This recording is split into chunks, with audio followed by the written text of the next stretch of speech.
I think a lot of what we're trying to do in this game is, you know, from the character classes to the guns to the loot. You know, Borderlands is really about the loot, and it's really about the mechanic, you know, of leveling up and getting new gear. And you know, just by focusing a lot more on the actual gun content creation, making those really interesting and fun, and a new thing around every corner, and new loot and enemies and environment. You know, I think focusing and doubling down on what our core was, you know, designing the best characters and guns and environments we could to make the loop as, you know, interesting as possible.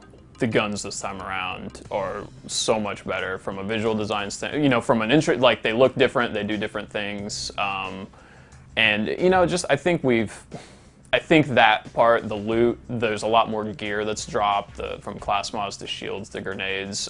You know, those things that made the first game good, but you know, I think in the end they started to feel a little more like granular. You know, it was like a small gradient up, and we're really trying to create, you know, not just in that gear, but also in the things that you're fighting. You know, we're just really, you know, diversity is a really strong word that we're using around here, and we really took that to heart. You know, we had some criticism of, you know, maybe it was a little repetitive, and just really taking that to heart, and not only, you know, just the characters, but the gear and the creatures and the environments. And you know, we're not messing with the formula of the game dramatically. You know, it's that game that was really fun, that loop is still there, it's better than it's ever been, and hopefully more addictive, but also more fun with your friends, you know.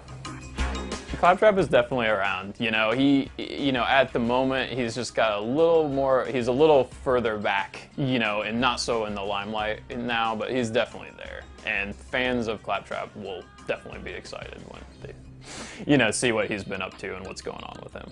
I mean, we're not talking about like all of the other character classes right now, but you know, there's definitely people that enjoyed things that they did in the first game will definitely find things to enjoy in this. And you know, the action skills are designed in, you know, in a much more interesting manner this time across the board, I think. And I think that it's not just about hitting this button and doing this. It's, you know, there's just as many passive skills as there were, and just other things that complement the skills of the other characters and stuff. So when you're doing a sequel, you don't want to make the same thing, but people expect they want the same game. So I think us, with the Borderlands style, trying to make sure that we're transitioning that into new environments, new characters and creatures, just making sure it feels like Borderlands, but doesn't remove itself so much that people are questioning, you know, what the actual, you know, game is now. We're really trying to make sure that it's more diverse, you know, so it's not that desert, you know, constant desert throughout the whole thing with a tiny little bit of snow. You know, each of the zones are very distinct, and they each have their own vibe and flair and creatures. The concept of the Iridium is something that kind of evolved after the vault had been opened, and it is used in a variety of ways, from currency to, you know, enhancing things or mutating things.